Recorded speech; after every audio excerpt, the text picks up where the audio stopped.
somebody told me a long time ago that you always have to watch what you say and do because you never know who's watching. You never know who you're going to influence.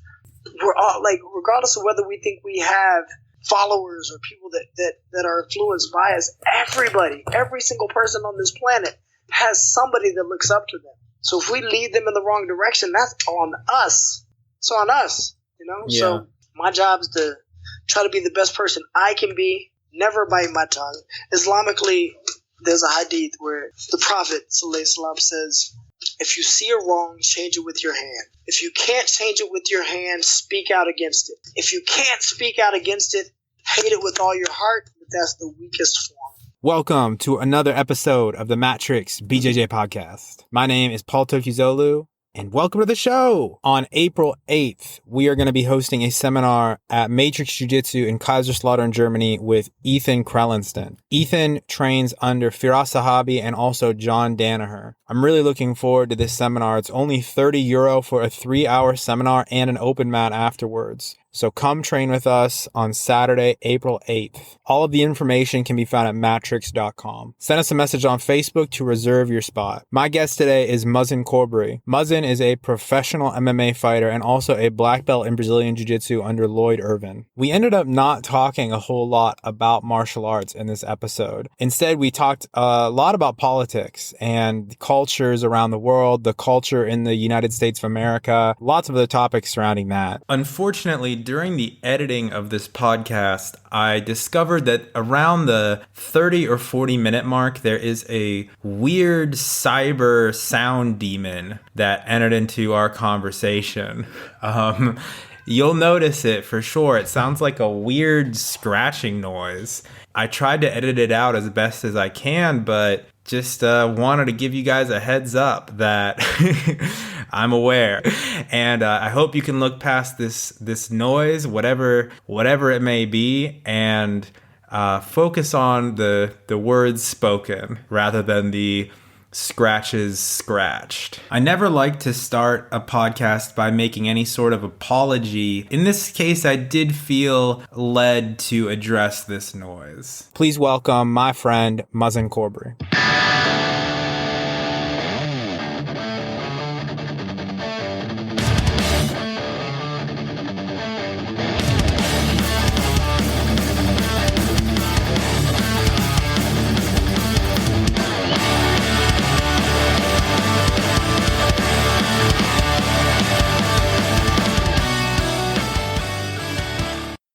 Welcome to the show. I'm here with Muhsin Corbbrey.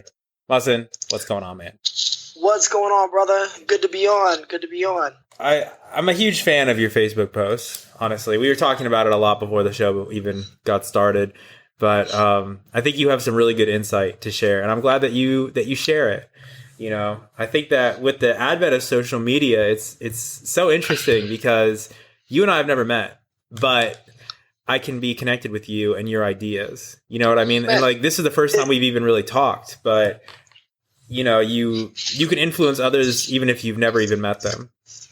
For sure. And I think that's definitely a positive with social media. I mean, there are definitely some negatives, but one of the positives is that you can reach a huge audience with a click. Yeah. And again, I put a lot of stuff up that, you say you love my Facebook posts. A lot of people absolutely hate my Facebook posts. But at the end of the day, whether you love them or hate them, we talk, we think, we look at some subjects that normally wouldn't be talked about, and we have a conversation about them, So that's all I'm trying to do.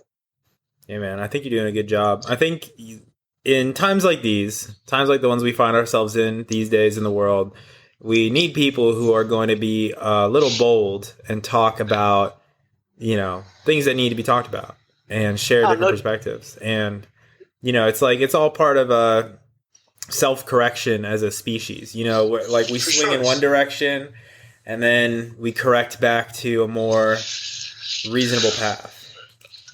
You would think, because we'll have a positive, and this is the history of America, man. Anytime we take a step forward and it seems like we're making progress, we're met with something that kind of brings us a few years back. But I guess that's part of the growth cycle, man. Some people are not willing to go of things that they've held on to tightly, man. But, as part of the growth, man, there's always going to be roadblocks and always going to be things in the way of growth. We just got to keep grinding, keep moving forward, man. That's all we can do. Yeah, absolutely. Absolutely. How, so I know that you just started going to school again, right? You got to get your master's degree? Well, or you're about to finish. Boston University now. I'm almost done with my master's from Boston University. My undergrad, I have 3 undergraduate degrees. I'm a nerd. You would never know it by looking at me with all my tattoos and long dreadlocks and every once in a while wearing a grill. But I'm pretty much just that nerd that doesn't do much but study and train and play jujitsu and punch people. But I enjoy learning, man. And I went back to school. The goal was to just really wasn't to change my career path. I'm pretty set in what I'm doing. I love what I do. I'm a gym owner. I'm a professional fighter, and I'm a martial artist, and I love what I do. But my goal when returning to school was pretty much just to gain insight, gain knowledge into our political process, our legal system, and how everything works. Because my goal was really just to get involved, make change, be a positive part of the process. Because too many people sit back and complain about what's going on, never get involved and try to make any significant changes. So I didn't want to be that guy that talked about it. I wanted to be about it. Yeah. What are some of the things what have been some of your biggest takeaways from the program that you're doing? So my undergraduate degrees, first was public health, but then we went back to school. I have a political science and a homeland security and emergency management undergraduate degrees. I double majored. And the goal of that was really just to understand the political process and get a good grasp on laws that affect me, affect my family, and the way we're attacking some of the new problems that America faces. I went on to I did about a year of law school, but it was a little too fast paced for me still trying to be an athlete. Yeah, man, law school's rough. So I transferred to Boston University. I'm doing a criminal justice pre-law master's now, and I've got a focus in administration. So just really how to create the process, how the process works, and hopefully how to get in and change some of the things that are going on. But, again, like I told you before, man, the more I learn, the more that I grasp, or the more that I take in, the more I'm starting to realize that this process is pretty set in stone, man. It's going to be really hard to change. It's really going to be hard to move some things, but nonetheless, we got to try, right? There's so much money involved. And there's so much brainwashing involved in propaganda. Oh, sure, man. Listen, but the money and the propaganda go hand in hand. Exactly. You got to understand that through our political process, through lobbying, through PACs, through super PACs, if China wanted to come and invest in a candidate, now I'm not saying this happens, but I'm just saying that this is a big what if. If China wanted to invest in a candidate, which is 100% illegal, because they can sway the way this candidate votes and does things, China can create a PAC, and they can invest all this money in, and they can give this to this candidate. This candidate does not have to report at all where his money's coming from, right? So you basically got another country investing in a candidate. That's a pretty scary thought, that these candidates can just be basically owned by corporations, and the candidate doesn't have to even talk about where this money is coming from. Exactly. It scares me to death. And lobbyists are killing everything, man. It's scary to know that right now the prison lobby is fighting. Look, I told you before, I'm a boring dude. I don't smoke, I don't drink, I don't party, I don't do anything. But the idea that a young man can be arrested and get mandatory minimums for a plant that does much less damage than alcohol will ever do is insane to me. It's insane to me, right? So I can drive drunk and still end up being a free man. I might get a DUI and have some problems, but I get caught with a certain amount of weed, I go to jail for a 5-year minimum. You know, I've got a friend that did his first offense, not a friend, my friend's little brother, his first offense, he got caught transporting enough weed to be considered, he was trying to sell. Yeah. And he got 5 years. His first offense for weed. It's crazy, man. You know, so he lost any scholarship he had, any chance to get student aid, you know, any chance to vote, to own a gun. This guy's a felon now for a plant that you can grow in your backyard. You know? Yes, or just grows naturally in the woods sometimes. Exactly. But we have this lobby that wants to keep these privatized corporate prisons full that pushes so hard to make sure that this plant is never legalized. So, I mean, that's one of the, it's insane to me. I know. It's insane. It's extra insane because we as a society, for the most part, seem to know that it's not dangerous. You know, like have to be. Oh, for sure. You have to be living under a rock, or being paid a lot of money. Exactly, but we just voted a president in the office that appointed a judge that compares marijuana to heroin. I know, it's insane. Okay, so how far do you think it's going to take us back with these guys being in power? I know, because they are emboldened to these prisons that pay them a lot of money, that support their campaigns. They're going to ensure that these laws get passed, and minorities, for the most part, end up in jail doing prison sentences. Yeah. You know? One thing I wanted to talk to you about, so we got into this a little bit before the podcast actually started, but, you know, do you have an obligation to help? Do you have an obligation to try to change America or try to change the world in general? Or would it be morally acceptable to leave and go to a country where these problems don't exist? You know what I mean? Like what is the right and the wrong? So, I mean, we're going to find similar problems everywhere. All right. Mm-hmm. But, you know, if you are, and I might get a lot of heat for this, you know, if you are African American in America, if you are Mexican American in America, if you are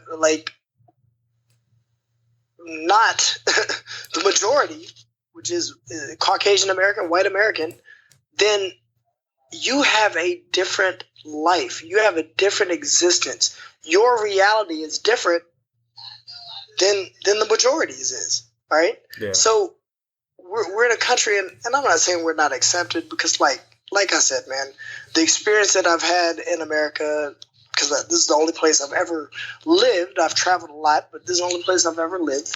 And they've made me who I am. They've created great people. They've created some of the best humans ever. But at the same time, we're still fighting for problems and fighting issues that we were fighting in 1965. Yeah. You know?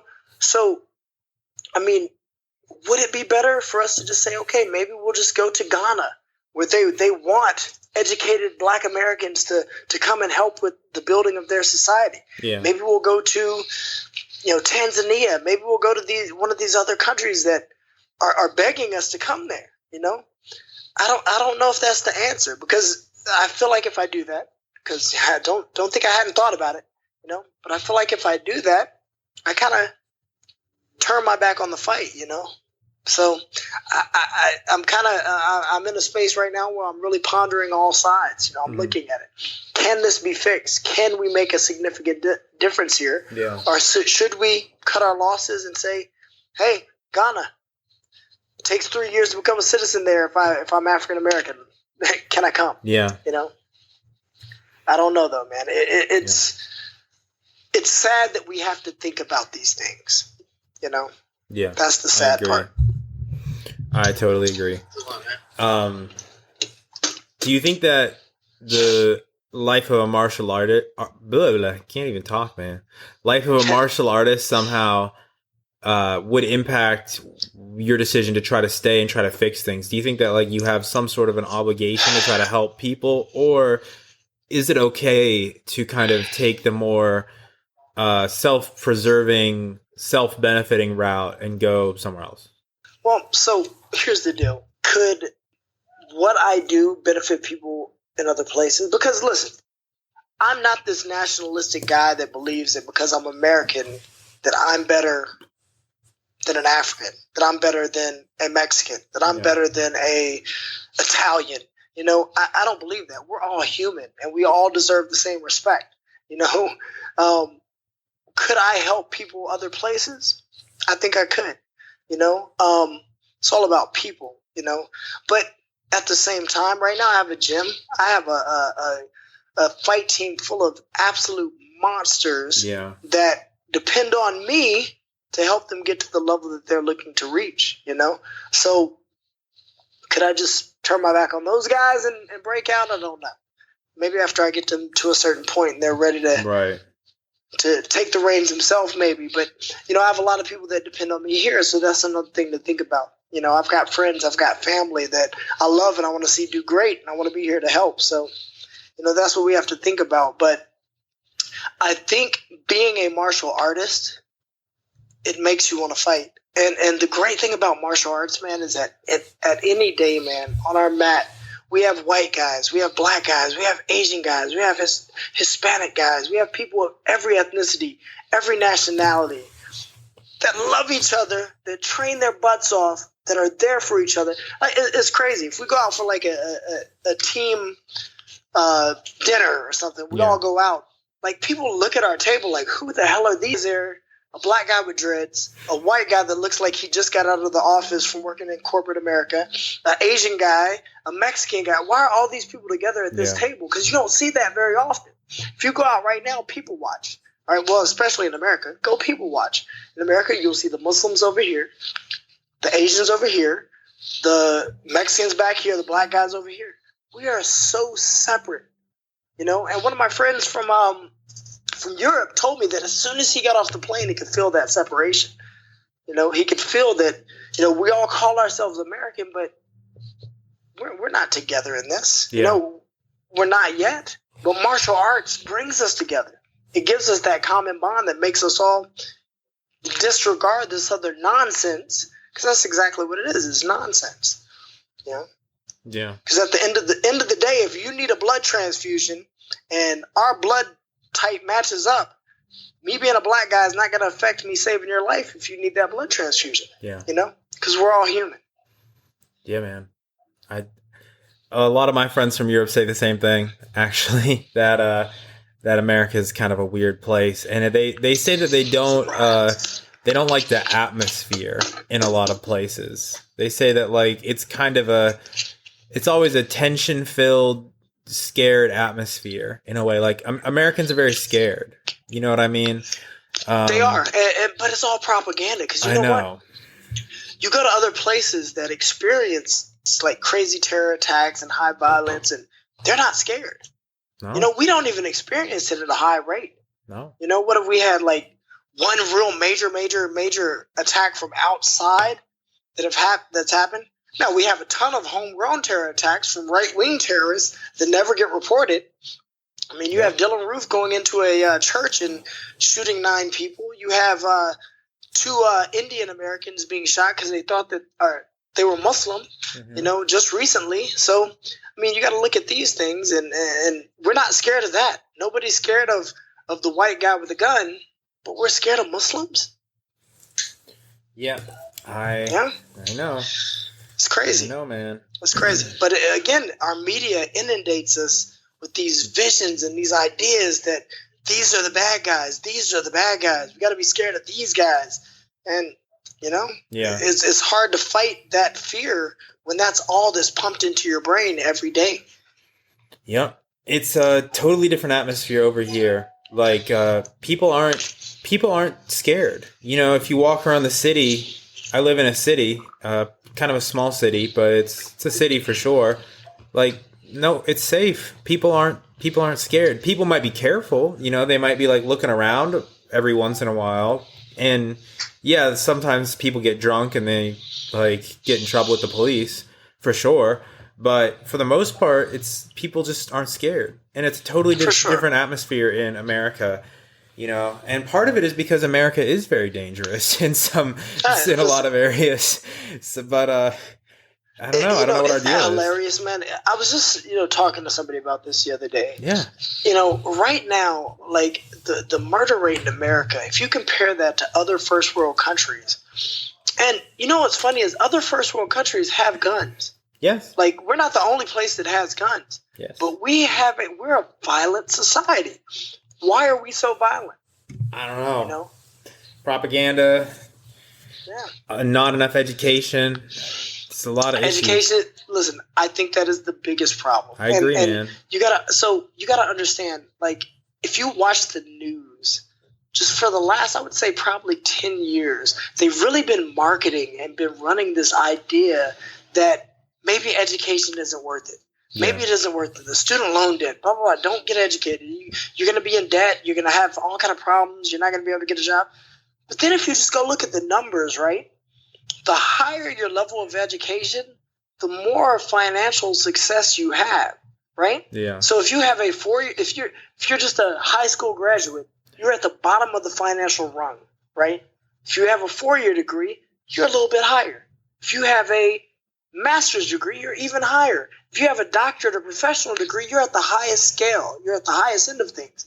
But they tell you that it's a bad investment. Why are they trying to dumb us down? Why right now do they have to give special visas for smart people to move here to help us, build and create? Yeah. Because we're too dumb to create it ourselves. We've dumbed down society so much, Yeah.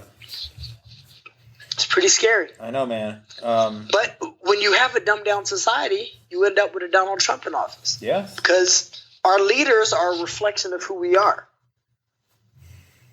Yes.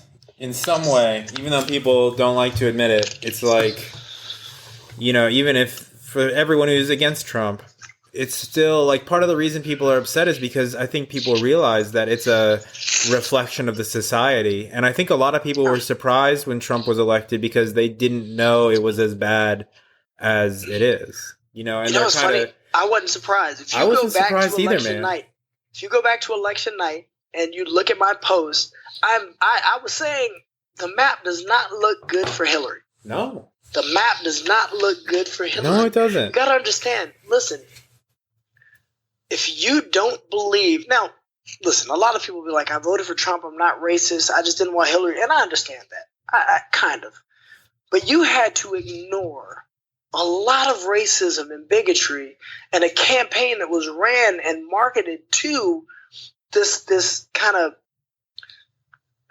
faction of America that lives with racism, man. Like, yes. They marketed to the racists. They brought him out of the woodwork for his campaign. And I mean, you had to ignore that in order to vote for him. So if you're not racist, you ignored racism when you voted for Trump. What's scarier to me is not Trump, because he's limited on what he can do, but the people that he's emboldened, the group that he's lit a fire under. That scares me. It scares me because I have a Muslim wife. I have a Muslim son. I'm Muslim. I'm a Black American. You know what I'm saying? Like, there's a lot, like, I have to worry about my family, Yeah. And I don't want to go to jail for shooting somebody and try to hurt my wife, because I will. Yeah. And I like freedom. Yeah. Yeah, man, for sure. And I think that you're totally on the ball. For sure. And I definitely think, man, that education is at the core of a lot of this. If people were educated and if people could critically think through a lot of these issues, and if the people knew about logical fallacies, for example, if they knew about if they knew about the tricks of the media and different things like that, then it'd be a different story, but people just don't know. It's hidden from them. What bothers me the most is that even if you don't have a college degree, there are so many scholarly articles and factual information that you could, that's just a Google click away. Yes. If you want to investigate anything that these poop stains that are in charge say, you can look it up. We can look it up. Easy. We can see what's true. Honestly, it's not difficult to do, but We just will not do it. We won't do it. Yeah, man. Honestly, like I sometimes have a hard time forgiving. I guess forgiving might be the wrong word. More like understanding or having empathy for people who make the wrong decisions in this day and age or have the wrong information. Like, for example, if someone still thinks that marijuana is bad in some way and that it needs to be illegal and people need to go to jail, if you think that in this day and age, like, I don't know if that's okay. No, it's not, because they've not done any real research. Yeah. To try to figure out what's going on. But you got Jeff Sessions, who, one of the leaders in the civil rights movement, his wife wrote a letter condemning him and saying, please don't put this guy in power. Yeah. And we put this guy in power. I know, man. So that's what we have as our leadership, So, I mean, people are going to follow their leader, especially when they got behind these clowns and they believe their rhetoric, Yeah. This is what we've got, because we have a dumbed down society that, and so when you asked me before, is it okay to leave? Should we, if you think that enough people were willing to vote for this maniac and put him in office, that's who we have to live with, Yeah. And I'm going to tell you a story. What's crazy is during the election process, because he was emboldened. Like, he's emboldened this section of humanity that just kind of scares me to death. So I'm training a client. I have a client that I train in Hilton Head, which is about a 45-minute drive away from me. All right, so I go to train this client. I'm driving back. We have this parkway in Hilton Head called Bluffton Parkway. I'm going down the parkway, and I'm in the fast lane, stuck behind a slow-moving car. So this truck, this big four-wheel drive truck, races up behind me, honking his horn, thinking that I'm making traffic slow down, right? So he pulls beside me and, like, starts cursing at me and all this stuff. I'm pretty secure in what I can do to people, so I'm like, whatever, I'm ignoring him. Then I hear him go, because I was on my phone changing my music, because everything's connected to my phone now. Yeah. Changing my music. He's like, get off your phone, you nigger, blah, blah, blah, blah. So I'm like, okay, what? So I'm like, I ignore him, because I know, I get paid to fight people, so if I hit this dude, I'm going to get in trouble, not him. Right. So I just keep driving. So we get to the end of Bluffton Parkway where there's a light. He pulls beside me, jumps out of his car, and starts screaming profanities and racist slurs at me and all this stuff, begging me to get out of my car. Well, at this point, like, I am a believer in my Second Amendment. I believe in the Constitution. I have a firearm to protect myself against idiots like that. So I had already gotten my gun out of my glove box, and it was in my lap, right? Because if he would have come to my car, I've got to protect myself. Right. So I'm ignoring him. I'm waiting for the light to change, and he's cursing and blah, blah, blah. And I roll the window down. I say a couple of curse words at him and tell him just to go on, right? Well, finally, he gets back in his car, and before he peels off, he holds up a gun. He peels off, right? So basically what he wanted me to do is he wanted me to get out of my car, approach his vehicle, so anybody around, which there were other cars around, would say, the black guy got out of his car, the black guy walked up to his vehicle, that guy was protecting himself, he shot him. That's what he was trying to do. Mm-hmm. So he was just trying to make me react to a point where he could shoot me, right? These are the kind of things that we're dealing with in this new Trump America. That's why I joke around all the time on Facebook. I'm like, welcome to Trump's America. Welcome to Trump's America. I blame everything on Trump now just to be funny. Mm-hmm. But they did that to Obama, so hey, we'll give it back to him. Mm-hmm. But it's not really a joke. These are the people that have been emboldened by this guy moving into power. Yeah. By a guy like Bannon being a major advisor, who Bannon has direct connection to white nationalists. Yeah. I mean, this is what we're dealing with now. So if somebody decides to leave, I don't fault them. I mean, it's scary here, man. It is scary here. Yeah, man. And I'll tell you what, once you start living in another place, it's nice. Europe's very nice. Man, listen, there's a lot of good stuff over here. So we're in the process now. I don't want to announce too much because we haven't made the formal announcement. Yeah. We're opening a new gym in a major city. That's awesome. Right now, we're in the process of doing it. So once I get this thing up and running, and my gym in Savannah is doing pretty well now. It's just, we're creating some killers. I've got some good instructors here.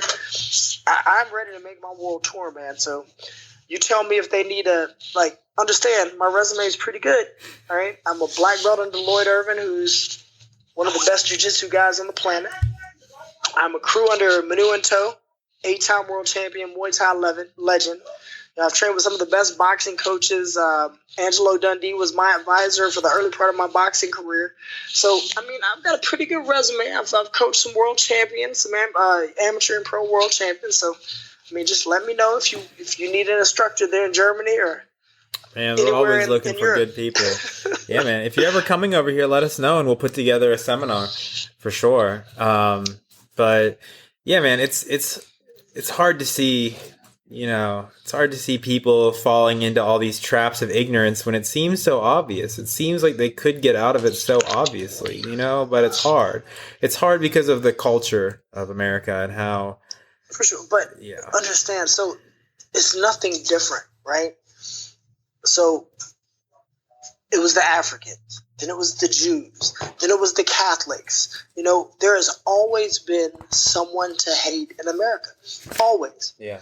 There's never been a point in our existence where there was not a villain, where there was not a bad guy, there was not a downtrodden community that was at the bottom that people felt like was their footrest. It's always been the case. And nothing's changed. Like, anybody that's surprised about the things that are happening right now, they evidently have never taken a real history class. They don't understand that, African Americans were subjected to the most brutal form of slavery in the history of mankind. American chattel slavery was different than anything before. So I heard one of my favorite rappers, Immortal Technique, was talking about this one time, and he's a smart guy, he's an educated guy. But Immortal Technique was saying, when the Romans enslaved people, they conquered an area. They said, okay, we won. You are now our slave. They didn't say because you're black that you're now property, that you're now a garden tool, that you're less than human. They said, no, we won. You're now our indentured servants, right? American chattel slavery made black people a subspecies. Then they created a false science, that made it okay, where they said, oh, black people are just not as smart. Black people just, they don't have the same intellect. So that's why it's okay that we're doing this. That's why it's okay that we're breeding them like cattle to make big, strong slaves. There has never been anything like America. And then beyond that, so our history was completely stripped. Like, a black American, I tell people this all the time. This was crazy, right? So I grew up here in America. I lived a few years in high school of my high school life in Alabama. But, when you take high school history in America, where does black history start? It starts with slavery, right? Yes. In America, you are taught, if you're black, that you have no history that predates slavery. Right. None. All right. You were a slave. Abe Lincoln freed you, which is false. Yes. You were freed by Abe Lincoln. Of course. Right? George Washington Carver made the peanut. Sure did. Martin Luther King said, I had a dream. Yep. Eli Whitney made the cotton gin. Now you're free. Because we said you're free. That is our history. Yep. Right? We don't hear about Ghana, Mali, Timbuktu, the wealthiest man that ever walked the earth, Mansa Musa, was a black African. And we don't hear about these things because throughout our history, they never wanted us to believe we were any more than that, because that's going to lead to revolt, right? If we're more than that, if we should be more than that, we're going to revolt against what's being done to us. Yeah. So you move on, then the Jews were the bad guys. All right, you move forward, then the Italians, then the Catholics were the bad guys. Like there's always been a bad guy. Yeah. There's always been a bad guy. So This is nothing new. That's why a lot of black Americans weren't surprised even a little bit when Trump was elected. It's America. Yeah. This is what we do, you know? Now, through this process, we've created some of the most brilliant people on the planet, man. Some great people have come through this process, and there's been a lot of growth. There's been a lot of growth. Has there been enough growth? Has there been adequate growth? I don't know. I think we still have a lot of growing to do. But will we ever grow? I don't know. I think Trump might put us out of business before we have a chance to really reach our potential of what we're supposed to be, this land of the free, home of the brave. Yeah. Yeah, I think America is so young, and I never even knew it until I came to live in other countries. Oh, yeah. We're so young, babies. Man. We're so young. Like, I spent 5 years in Poland recently. Well, last year, and man, their history is crazy in Poland. But they've been through so much as a culture. They've been in so many wars. They've been conquered by different people at different points in their history. They have all sorts of stuff that, happened, and they're very tough and very proud of Poland. It's awesome, actually. Like, they're the most proud people I've ever met, and they're awesome. That's awesome. But their culture is so much older, and I feel like a lot, and I'm just using them as an example, but I feel like lots of European countries that I've been to and that I've experienced, they dealt with these issues or something like it a long time ago. They're like, yeah, we've been through bad leaders, we've been through all sorts of hatred or prejudice. We got through it 100 years ago, so we know that we're going to be okay. We're pretty well established. You know what I mean? Exactly. And America most still of these isn't. other countries, they've addressed it. Yeah. They've come to terms with it. They've made amends, but we still hadn't. We refuse to do it. We act like it never. Listen, in Texas, they're changing the textbooks to make slavery seem like it was cool. Yeah. You know what I'm saying? Oh no, it wasn't that bad. It wasn't that bad. Yeah. But then we got this idiot saying that blacks were brought here on the bottom of boats. These immigrants, they worked for lower wages. Word? Yeah. No, we were kidnapped. We were forced into labor. Yeah. And that's what it was, But they're giving this false narrative, so it makes everything's okay now. Yeah. Everything's okay. Hmm? Yeah, I couldn't believe that, man, when Ben Carson said that stuff. Yeah. Hey, listen, he didn't surprise me at all. Nope, me neither, man. Me neither. Sad to see. Kind of shifting gears a little bit. What do you see? How do you see you can help influence some of these problems by being a teacher of the martial arts or a competitor? How do you plan to make an impact where you can? So, I decided a few years back that I kind of didn't want to be in the UFC because the UFC kind of mutes anything that their fighters say. They want complete control over who they are, what they are, and what they say, and I don't think I would fit that well in that organization, so I've moved on. and I don't think I'll ever be there, and I've accepted that. But the big thing is again, I have a platform. I'm pretty well known, especially for the underground guys. If you know MMA, you know who I am. Because I've kind of done some stuff that other MMA fighters have. I've been successful in kickboxing, boxing, MMA, and I've fought some pretty tough guys at a pretty high level, and I've won some pretty big fights. So, I mean, I just want to use that platform to, at the very least, try to be an example. Yeah. Because you can talk about things, you can tell people how it needs to be done, but, I'll give you a little example, right? Not too long ago, I heard this guy, he was just talking about how Muslims are all bad, and the religion is violent, and all this nonsense. And, I knew for a fact that he didn't know much about Islam, but I knew he knew me, And I didn't know if he knew I was Muslim, but he knew me, and he knows I'm a pretty stand-up guy. I'm a pretty good guy. I'm like, so I asked him, how many Muslims do you know? It's like, he never really had a conversation or a long talk with a Muslim ever, right? I'm like, so one Muslim, which is me. What do you think about me? Do you think I'm a bad guy? No, I'm a pretty good guy. So 100% of the Muslims are decent guys, right? Aren't terrorists, aren't violent, aren't out there trying to do anything but help the community and love people. Because listen, I have some of my best friends they come from I have the widest variety. And one of my best friends in the world that wants to go on a trip to the Holy Land with me is a white Catholic dude. Mm-hmm. You know what I'm saying? Because through martial arts, we've been able to meet and just find a common ground with so many different people, right? But this guy who had this perception of this Fox News idea of what Islam was, kind of got his perception changed a bit just because of his experience with me, because I was a decent example for Islam, And listen, I make my mistakes. Sometimes I say some mean things to people that get on my nerves. So I've got some stuff I have to work on. But, somebody told me a long time ago that you always have to watch what you say and do, because you never know who's watching.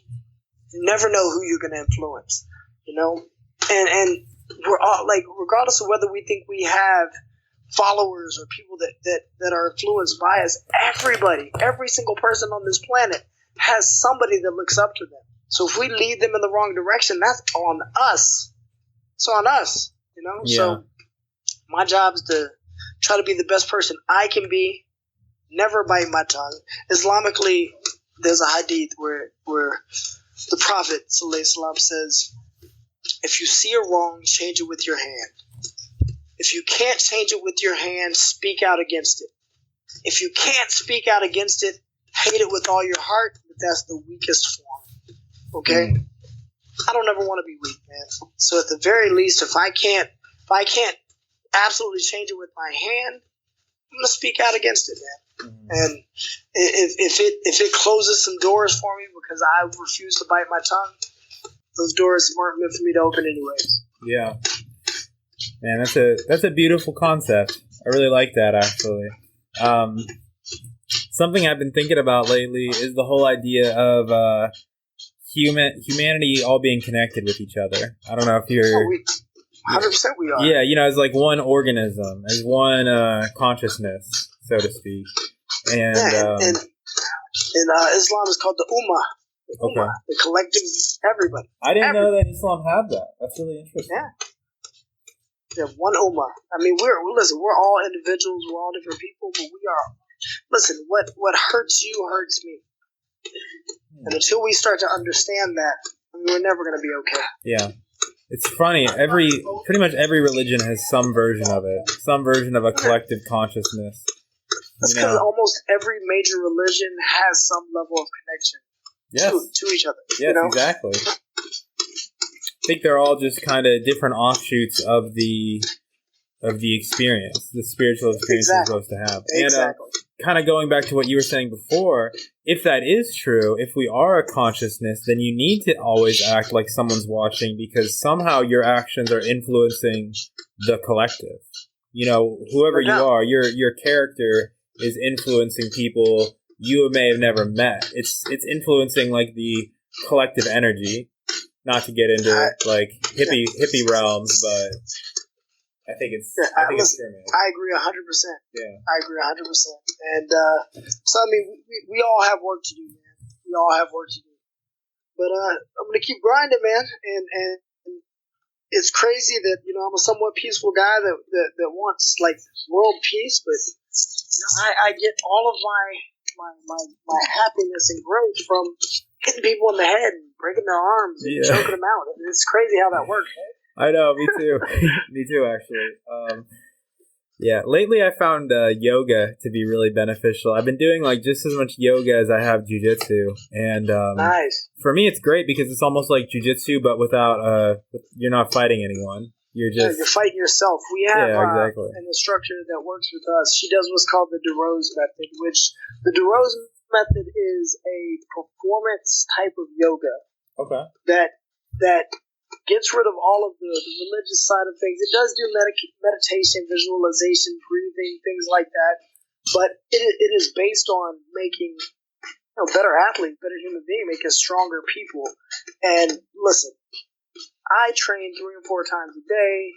I do strength training. I run. I'm on the mat every single day doing jiu-jitsu. The other day, I'm like most days, like I'll do a gi session and a no gi session, and I get my striking in. So it's a lot. I do a lot. The DeRose method, this yoga style class, absolutely destroys me. Like I'm in positions because I'm an old man now, man. I've been doing this for a while. I'm in positions that are absolutely obliterating me. Like my butt cheeks shaking because I'm trying to hold this pose, and it's rough. It's rough. Yeah, it's hard, man. It's harder than you think. Much harder. Man, people have no idea. Much harder. And very philosophical, too. I love the philosophical side of yoga. Trying to be in the moment, because the thing about yoga that's great for people who have never done yoga and are listening to this, like, what the fuck is he talking about? Like, some of the poses in yoga are so hard that if you're not 100% in the moment, you won't be able to do it. It's almost physically impossible. You have to concentrate every single ounce of your energy on just being 100% committed to what you're doing. And it's really good training for mindfulness. For sure. I think that's where the true benefit is. But hey man, this has been really great, but unfortunately I've gotta head out. Thanks so much for talking, man. Let's do this again in the future, and we can talk about we can talk about your fighting career and martial arts a little bit. But yeah, we'll definitely add to that. I'm at the end of it. I would like to get one more world title. I've got one world title from mixed martial arts. I would like to get one more. I still feel great. I'm an older guy in the sport, but again, I don't party. I don't hang out. I'm at a point where my body is still at peak, but I have the mind to go with it now. So I really want to get in and take some tough fights and win some more, win another title while I'm at it. Go out on top. I believe you can. I love to compete, man, and I'm looking forward to a good year this year. We're working on a couple of options. One option that I want a lot, if you guys see it, EFC in Africa, that is where I want to be. I love that promotion. I love the idea of fighting in the motherland. Yeah. So, if you have any connections or you know anybody, or if anybody that hears this knows of anyone that wants to get me out there and make that happen, let's do it. I want to fight there. I want to go get their title. Man, I believe you can. And that's awesome. Well, man, definitely. Thank you so much, man. I enjoyed it, and I hope we didn't make too many people mad with our conversation. But, if we did, then they needed to hear it. If we made people mad, then they needed to hear it the most. They needed to hear it, and hopefully they'll go out and maybe look into what we're saying. Try to prove us wrong, because that's one way you can learn. If you can prove me wrong, prove me wrong. Tell me what I'm saying is a lie, and show me. Yeah. Because then you have to look into it, and maybe you'll learn something. Yeah. So, maybe we'll learn something. Who knows? Maybe we will. Exactly. And exactly. And before we head out, is there anything you want to promote or anything you want to advertise for? I mean, just nothing crazy. Just right now, again, look for us opening a pretty awesome new gym. I can't go into too many details now because we're waiting to really announce it, but we're going to be doing some big things. Champions Training Center, Team Lloyd Irvin, Team Manu and Toe. My amazing Muay Thai instructor Manu and Toe is one of the best ever, and he's been a great impact on my life. Lloyd taught me how to believe in myself, how to chase goals, attack goals, and get goals, then make more goals and attack them. So he gave me a fire to be the best I can be. Yeah. And, these influences in my life made me who I am. So I love these guys, and I appreciate them helping build me as a person. Thank you so much for doing the show, man. Let's do it again pretty soon. For sure. Take care, brother. Thanks again to Muhsin Corbbrey for coming on the show. We'll be doing a part 2 sometime in the near future, and maybe we'll talk about martial arts in that episode. Who knows? Once again, on April 8th, we're going to be hosting a seminar with Ethan Krellenston at Matrix Jiu-Jitsu in Kaiserslautern, Germany. The cost is only 30 euros, guys. 3-hour seminar plus open mat with someone who trains directly under Faraz Sahabi and John Danaher. You're not going to want to miss this seminar if you live anywhere in the area. All the information is on matrix.com. Please check it out. Send us a message to reserve your spot. As always, if you enjoyed this episode or any of the other ones, please go to iTunes or Stitcher and give us a 5-star rating and a review. It's a great way to support us, and we really appreciate it. For those of you who only listen to the podcast, we also have a YouTube channel that goes along with the podcast. On our YouTube channel, you'll find videos of rolling, technique videos from a lot of the people who have been on the show, like Ruben Alvarez, for example. Lots of other great content that we try to post at least a few videos every week. We just posted all of the videos from the Matrix Jiu-Jitsu Invitational Tournament, which we covered a few weeks ago. That was a submission-only EBI rules tournament, and the winner walked away with a 400 euro cash prize. It was a lot of fun to cover that tournament, and if you guys haven't seen the video, go to our YouTube channel and check it out. All the videos, podcasts, show notes for the podcast, upcoming events, all of it is on matrix.com. So check it out. Right now, you guys are listening to my friend Vinny Russo. He does a lot of the beats for the podcast and also a lot of our YouTube videos. So if you're interested and you like this type of music, check out his SoundCloud page. Once again, matrix.com. That's where you can find Vinny and all the information for him. And for the other band that supports us, Waves Overhead. We're about to play their song in just a moment, but we played a little bit at the beginning. They do the theme music for this podcast. If you like their music, go to wavesoverhead.bandcamp.com and you can download the rest of it. You can also give them a financial contribution if you feel inclined. Their song Waves Overhead is the theme song for the Matrix podcast. You heard a clip at the beginning, but I'm going to go ahead and play the rest for you right now.